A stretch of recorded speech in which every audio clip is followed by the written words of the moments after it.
आज का विषय है सियाटिका। क्या कारण है कि 25 साल से 50 साल की उम्र तक के लोगों को ये समस्या सबसे ज्यादा होती है, उनमें पाई जाती है। उनकी कमर में दर्द होता है, कमर से बैठकर झंझनाहट होती है, सुंदरपन होता है। आज का वीडियो आपके बहुत काम का, क्योंकि आज हम जानेंगे ऐसी वो 5 वजह जिनकी वजह से आपको सियाटिका होता है। इसीलिए इस वीडियो को अंत तक अवश्य देखिएगा और ध्यान से देखिएगा। अगर आप इस चैनल पर नए हैं इसे सब्सक्राइब अवश्य कर लें। मैं हूँ आपका फिजियोथेरेपिस्ट डॉक्टर अभिनव चतुर्वेदी, डायरेक्टर रूपानी केयर सागरा से। आपकी सियाटिका की कमर दर्द की सबसे पहली वजह है बैड पोस्चर, या कहें कि बैड ऑफिस एर्गोनॉमिक्स। 25 से 50 साल की उम्र के लोग ज्यादातर प्रोफेशनल्स रहते हैं, वो वर्किंग प्रोफेशनल होते हैं, काम करते हैं, चाहे वो फील्ड जॉब हो चाहे ऑफिस जॉब। अब इसमें बहुत इंपॉर्टेंट है आपका वर्किंग एर्गोनॉमिक्स, या कहें कि आपका पोस्चर। कई बार लोगों का काम ऐसा होता है कि उन्हें डेस्क जॉब मिला हुआ है, लंबे समय तक बैठ के काम करना है, तो बैठ के काम करने में वो जब सुबह बैठते हैं ऑफिस जाके तो बड़ा जोश में होते हैं, फ्रेश होते हैं, बट धीमे धीमे जैसे जैसे टाइम बीतता है दिन का तो पोस्चर खराब होता जाता है। या फिर कई बार आपकी जो बैठने की चेयर है वो सही नहीं होती, उसमें भी कमर के पास में गैप होता है, इसलिए तकलीफ होती है। या फिर उनके कंप्यूटर की हाइट ठीक नहीं होती है, या जिस टेबल पे बैठ के काम कर रहे हैं तो लिखने पढ़ने की जो हाइट है वो सही नहीं होती। इस वजह से पीठ पे अनावश्यक दबाव पड़ता है, मांसपेशियां खिंचने लगती हैं। स्टार्टिंग में तो मांसपेशियां खिंचती हैं, दुखन होती है, तो आप अपना पोस्चर और चेंज कर देते हैं, बट धीमे धीमे यही मांसपेशियों की खिंचन डिस्क के दबने में कन्वर्ट हो जाती है और तब आपकी कमर से पैर तक झंझनाहट और सुंदरपन शुरू हो जाता है। हमें करना ये चाहिए कि हमें जब काम करना ही है तो अपनी चेयर को प्रॉपरली रखें, उसमें अच्छी कुशनिंग हो, अच्छा बैक सपोर्ट होना चाहिए जिससे हमें बैक पेन ना होने पाए। हमारे कंप्यूटर की हाइट एडजस्टेड हो, आई लाइन पर हो, ताकि हम आगे झुक के काम नहीं करें, क्योंकि अगर हमारा गर्दन आगे नहीं झुकेगी तो हमारी बैक भी, जो लोअर बैक है, वो भी कंपनसेशन में नहीं झुकेगी, तो बैक पे लोड नहीं आएगा, आराम से हम काम कर सकते हैं। अगर नहीं ऐसा कर पा रहे हैं तो कुछ समय के लिए कॉर्नर का प्रयोग कर लें, जिससे गर्दन आगे नहीं झुकेगी।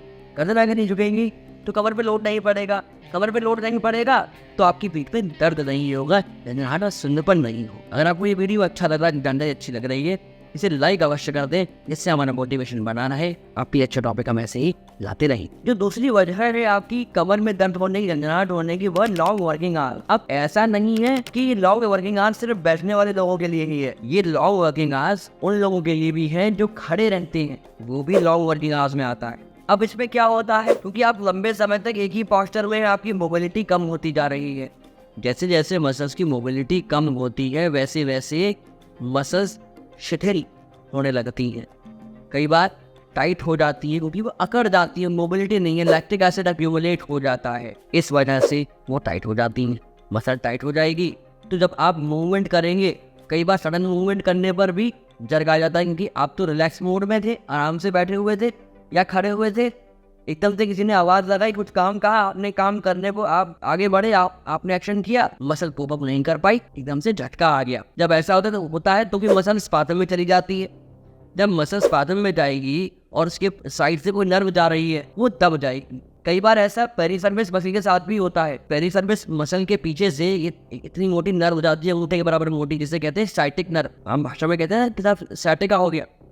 वो इसीलिए होता है जब आप लंबे समय तक अगर बैठे हुए हैं, आपके हिप पे प्रेशर पड़ रहा है, पेरिसर्विस मसल इरिटेट हो रही है, वो इरिटेट होकर सूज जाएगी, तो अपने पीछे से जाने वाले साइटिक नर्व को दबाएगी और आपको झंझनाहट महसूस होगी। अब दर्द कमर से नहीं आएगा, मगर झंझनाहट आपके पैर तक अवश्य जाएगी। या फिर जो प्रोफेशनल खड़े होकर काम कर रहा है, जैसे फॉर एग्जाम्पल टीचर्स ही लेंगे, अगर टीचर्स भी लंबे समय तक खड़े होकर कॉलेज में पढ़ा रहे हैं तो होता क्या है, वो लंबे समय तक खड़े हुए, उनकी मसल्स पे लोड पड़ रहा है, लोड पड़ने के साथ चूंकि भाई एक्सरसाइज वगैरह वो भी कम कर रहे हैं, वो टीचिंग का काम ही ऐसा बहुत ज़्यादा है, इस वजह से मसल्स वीक रह जाती है, कहीं ना कहीं पोस्चर कंपनसेट होता है और उन्हें पीठ में दर्द होने लगता है।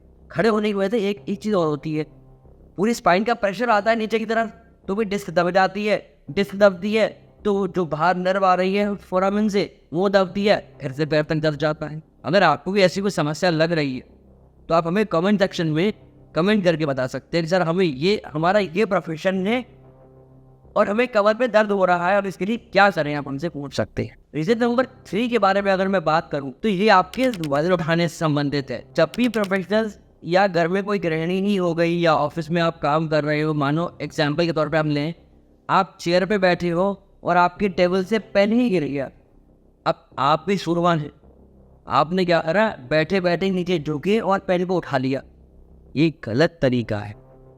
इस काम को करने में, इस एक्टिविटी को करने में आपकी स्पाइन पर लोड आएगा। जब आप फॉरवर्ड बेंड नहीं करोगे तो डिस्क पे लोड आएगा, डिस्क बल्ज हो सकती है, बाहर निकल सकती है, फिर नर्व दबेगी, फिर स्पाइन से ये पैर पे दर्द जाएगा। इसको अवॉइड करिए। आपको अगर ऐसी कोई दुविधा, कोई समस्या हुई है, आपके साथ भी ऐसा कोई इंसिडेंस हुआ है, तो नीचे दिए गए नंबर पे कॉल करिए, अपनी समस्या हमसे शेयर करिए, उसका हल अवश्य पाइए, जिससे कि आप इससे दूर रह सके, स्वस्थ रह सके। आपने 3 कारण तो जान लिए जिसकी वजह से आपको sciatica हो सकता है। अभी 2 कारण बचते हैं, परंतु उससे पहले थोड़ा सा ये समझ लीजिए कि क्या वो लक्षण होंगे जिससे आपको मालूम पड़ेगा कि आपको sciatica की शुरुआत हो रही है।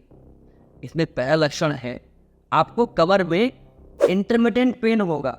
कमर में आपको कभी कभार दर्द शुरू होगा और वो कुछ दवा लेने पर, थोड़ी सिकाई या रेस्ट करने पर भी ठीक हो जाएगा। ये इंटरमिटेंटली होता रहता है, रिपीटेडली होता रहता है, तो समझ जाइए आपको कुछ समस्या बड़ी है। इस पर ध्यान दीजिए, किसी फिजिशियन से या किसी अच्छे फिजियोथेरेपिस्ट को अवश्य जाके मिलिए। दूसरा, इसके बाद आपको थोड़ी थोड़ी कमर में दोहन और झंझनाहट शुरू होगी। झंझनाहट पहले कमर में रहेगी, धीमे धीमे कमर से होती हुई घुटने तक और पैर तक जाएगी। इसके बाद ये झंझनाहट झंझनापन दर्द परमानेंट हो जाएगा, अर्थात समस्या आपकी बढ़ चुकी है। अब तो आपको फिजियोथेरेपिस्ट को मिलना बहुत ही आवश्यक है, क्योंकि अगर अब आप फिजियोथेरेपिस्ट से नहीं मिले तो फिर आपको ऑर्थोपेडिक सर्जन के पास ही जाना पड़ेगा, आपको सर्जरी ही करानी पड़ेगी। और एक लक्षण और है जिससे कि ये पेन वगैरह मिमिक हो सकते हैं, बराबर से मालूम पड़ सकते हैं, वो है हमारा इंडाइजेशन। तो ये भी तो मालूम करिए कि आपको इंडाइजेशन तो नहीं हो रहा, कॉन्स्टिपेशन तो नहीं हो रहा। जनरली हम लंबे समय तक बैठे काम करते हैं, उल्टा सीधा खाते हैं, तो उल्टा सीधा खाने की वजह से हमारा पेट भी खराब होता है, बॉडी में टॉक्सिन्स इकट्ठा होते हैं। तो बॉडी को आप डिटॉक्सिफाई कैसे करेंगे, अगर वो जानना चाहते हैं तो हमने एक पूरा वीडियो चैनल पर अपलोड करा है, जिसका लिंक आई कार्ड में हम ड्रॉप कर रहे हैं।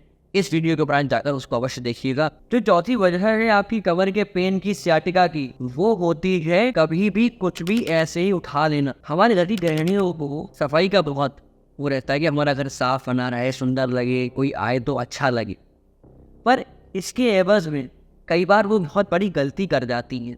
गलती क्या होती है, वो डस्टिंग कर रही है और करते करते एकदम से आगे झुक गई। और डस्टिंग करनी है, साफ सफाई करनी है, तो एक कोने की साफ सफाई होनी है। त्योहारों पे खासकर ऐसा होता है, या घर में कोई डिनर हो, कोई आ रहा हो, कोई रिश्तेदार आ रहा हो, तो ऐसा अवश्य होता है। इसके कारण कई बार किसी सामान को उठा के आप कहीं और रखते हैं, परंतु दिमाग में 10 चीज चल रही होती है, बॉडी इसके लिए मेंटली प्रिपेयर्ड होती नहीं है। सामान उठाया और रख दिया, इस चक्कर में मांसपेशी खिंच जाती है। मांसपेशी खिंचने की वजह से डिस्क बाहर आ सकती है, आपको दर्द हो सकते हैं। यहाँ तक कि कई बार ये भी देखा है कि लोग हमारे पास आते हैं, सर हम जिम गए थे, हमने डंबल उठाया था और डंबल उठाने में एकदम से एक आवाज़ आई, जोर से पटाखी या स्नैप ऑफ कुछ आवाज़ आई और हम बैठ गए। उसके बाद से दोबारा हमसे वो मूवमेंट करा ही नहीं गया। पता है वो क्या होता है, वो होता है आपके लिगामेंट का टियर होने की आवाज़ कई बार आती है। इस चीज़ से बचने के लिए हमेशा ये ध्यान रखें कि हड़बड़ी में कोई काम ना करें, जल्दबाजी में शो ऑफ पे वजन ना उठाएं, आराम से काम करें, सुरक्षित तरीके से काम करें। जिम में एक्सरसाइज कर रहे हैं तो बेल्ट का प्रयोग करें, हल्के वजन से एक्सरसाइज करें। घर पे काम कर रहे हैं, सामान उठा रहे हैं, तो कॉन्शियसली सामान को उठाएं, अपनी पीठ को सीधा रख के सामान को उठाएं, घुटने मोड़ के नीचे जाएं, जिससे कि स्पाइन पे लोड ट्रांसफर आराम से होगा, तो आपको ये समस्या नहीं होगी, क्योंकि आपकी डिस्क बल्ज नहीं होगी, लिगामेंट टियर नहीं होंगे। अब आपको ये वीडियो हर व्यक्ति को शेयर करनी ही है, क्योंकि जाने अनजाने इन सभी में से कोई ना कोई गलती आप लोग हमेशा करते हैं, अवश्य होती है और फिर दर्द के भागी बनते हैं। इसलिए इस वीडियो को हर व्यक्ति तक शेयर करिए, जिससे वो भी ये जानकारी से अवगत होकर अपने आप को पीठ के दर्द से दूर रख सके। जो 5वीं और अंतिम वजह है आपकी पीठ दर्द की, कमर दर्द की, sciatica की, वो है ट्रैवलिंग। चाहे भले ही वो घर से ऑफिस तक की ट्रैवलिंग हो या किसी अन्य शहर की हो। होता क्या है, प्रेशर में हम लोग कई बार व्हीकल को तेज चलाते हैं, या किसी रूरल एरिया में ट्रैवल कर रहा है जहाँ रोड खराब है, तो उस वजह से भी आपको ये प्रॉब्लम हो सकती है, कमर में दर्द दब सकती है, sciatica हो सकता है।